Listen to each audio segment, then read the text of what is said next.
아무래도 레버 라운드를 하게 되면은 네. 이 아까 말씀하신 네. 브릿지 새들과 테일피스 간의 각도가 줄어들기 때문에 네. 장력이 많이 좀 텐션이 좀 약해진다? 뭐 이런 얘기가 있더라고요. 네. 실제로 좀 약해지는 부분이 있는데요. 스트링 장력에 대한 내용은 이렇게 잠깐 언급해서는 논란의 여지가 되게 많아요.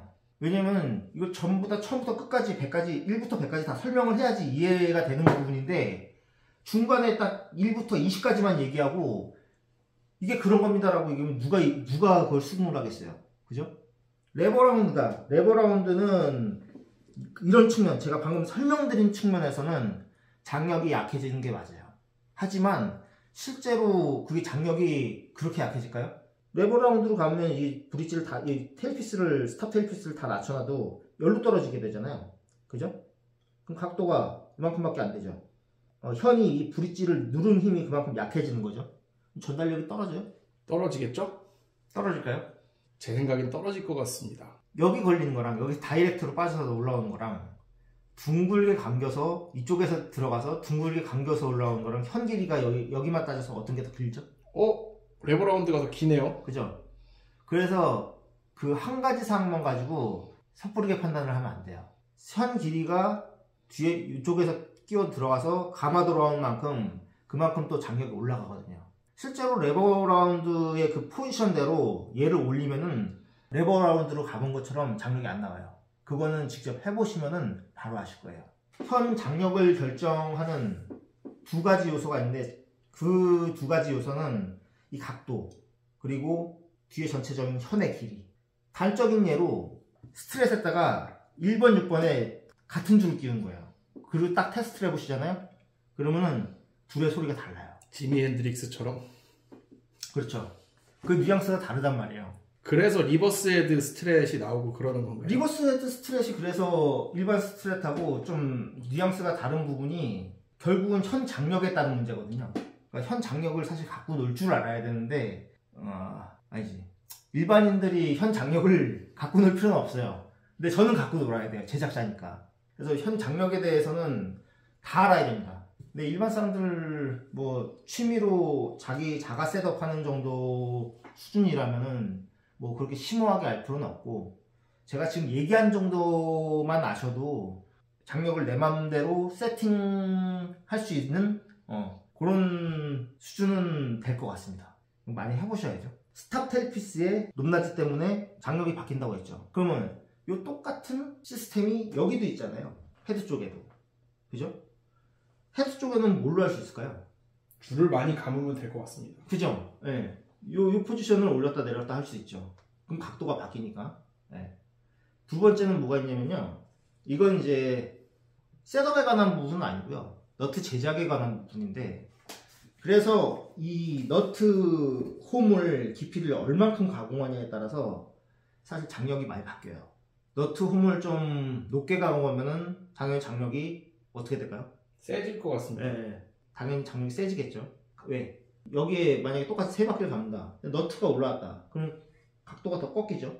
왜 장력이 세질 수밖에 없고 낮아지면 낮아질수록 약해지겠죠. 너무 높아도 사실 이걸 잡았을 때 정음이 안 나고 F 나와야 되는데 F 샵 뜬단 말이에요 보통.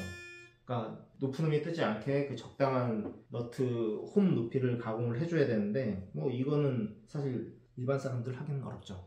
그냥 셋업 수준에서 개방면에 만약에 버징이 생긴다 그럼 이제 너트가 너무 낮다 그 정도만 알아두시는 게 처음에 세팅해 놓은 상태보다 렉이 지금 살짝 펴졌어요. 장력이 그만큼 조금 낮아졌다는 얘기예요. 얼루 돌려야죠? 반시계 방향으로 돌려야 그렇죠? 됩니다. 반시계 방향으로 돌려야 돼요. 조금만 돌리시면 돼요. 딱 됐어요. 예, 지금 딱 좋아요. 지난 영상에서는 알려드리지 못했던 픽업 밸런스에 대해서 이제 말씀을 드릴게요. 자, 픽업 밸런스는 사실은 이거 완전 개인 취향이거든요. 개인 취향이에요. 하지만 절대로 하지 말아야 될 게 있어요. 아무리 개인 취향이라도 이 폴피스와 줄 사이 간격을 너무 가깝게 해서는 안 돼요. 이렇게 될 경우에 많은 문제점이 생기는데요. 제가 한번 테스트를 보여드릴게요. 아까 저희 인토네이션 맞춰놨었잖아요. 자, 6번 줄 쪽 픽업을 올려놨는데요. 그죠? 리어 쪽에 튜닝기가 지금 날뛰고 있어. 저음이 잘 안 잡혀. 아, 이 원인이 뭔가요? 이 픽업 자력이요, 현 울리는데 방해를 해요. 아, 원래 규칙적으로 이렇게 움직여줘야 되는데 자력 때문에 제대로 이게 진동을 못 하는 거예요. 원래 나와야 될 진동이 못 나오는 거죠. 그러면서 이제 별의 별 희한한 이제 증상들이 나오는데, 지금처럼 튜닝기 바늘이 너무 많이 왔다 갔다 한다거나, 심지어는 하이플랫, 이제 이런 하이플랫에서 맴돌이가 생긴다거나. 지금 보세요, 울림 많이 이상해졌지 지금. 뭐가 코러스 걸린 거 같죠? 그죠? 이상하죠? 그리고 잡았을 때 너무 이렇게 많이 올려버리면, 프레스 잡았을 때 이 폴피스하고 내가 그거 지금 닿진 않았는데 달랑말랑하죠? 여기서도 버징이 생길 수가 있는 건가요? 당연하죠. 폴피스에 닿아요. 지금 이거 폴피스에 닿는 소리거든요. 아, 네. 그러니까 이러면 안 돼요, 절대로. 맴돌이도 생겨요. 코러스 걸린 거 네, 같죠? 코러스 같이 막 그 드라이브 걸면은 픽업 높이가 너무 높아서 나오는 문제일 가능성이 큽니다. 그러면은 최적의 픽업 높이를 맞추려면 어떻게 해야 되나요? 일단은 픽업이 높이가 올라오면 올라올수록 출력은 좋아지는데요, 이게 출력이 다가 아니란 말이에요. 사실은 기타는 밸런스죠. 밸런스가 좋아야죠. 그죠? 지금 멀쩡해졌죠, 다시. 내리니까 멀쩡해졌네요. 네. 튜닝기 반응도 다시 안정적이 됐죠. 6번 줄 한번 확인해 볼게요. 튜닝기 한번 볼게요. 네. 정말 좀 안정적이잖아, 아까보다 훨씬. 그래서 너무 많이 픽업을 높이지 말 것. 픽업 밸런스는 이렇게 그냥 픽업 밸런스는 앰프로 연결했을 때, 똑같은 색의 피팅을 했을 때 1번 줄과 6번 줄 쪽이 출력 밸런스가 일정할 것. 내가 똑같이 피팅을 하는데 음량이 똑같이 나와야지. 난 피팅을 똑같이 하는데 어디는 세고 어디가 약하면은 짜증나죠. 이게 밸런스가 안 맞는 거죠, 그러니까 결국은. 그리고 두 번째, 리어와 프론트의 볼륨을 거의 비슷하게 할 것. 뭐 그거는 연주자 취향에 따라서 프론트 쪽을 보통 솔로를 많이 하시니까 좀 더 부스팅되게 올릴 수는 있으나, 아니면 백킹 이쪽에서 더 고출력을 원하시는 분들은 리어 픽업을 더 올려 쓰실 수는 있으나, 그래도 이 두 픽업의 출력 차이는 비슷하게는 맞춰 주셔야죠. 셀렉터 옮겼는데 갑자기 출력 빵 커져버려. 그러면 그 악기 쓸 수 있겠어요? 그래서 핵심은 1번, 6번 줄 각 현 출력이 비슷하도록 맞출 것. 그리고 브릿지 픽업과 넥 픽업의 출력이 비슷하게 맞출 것. 마스터님, 네. 앰프에 연결해서 픽업 밸런스를 맞춘다고 하셨는데 네. 클린 채널에서 해야 됩니까? 드라이브 채널에서 해야 됩니까? 보통 클린에서 하죠.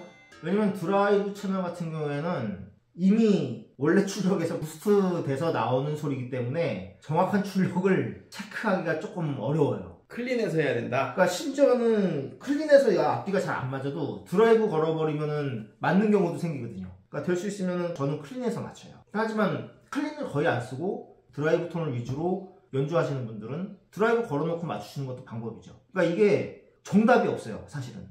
레스폴 셋업 영상은 이제 여기서 맞출 거고요. 댓글에 궁금하신 내용 그렇게 적어주시면은 이 영상 진행하면서도 잠깐씩 짬 내갖고 그렇게 궁금한 내용 풀어드리도록 하겠습니다.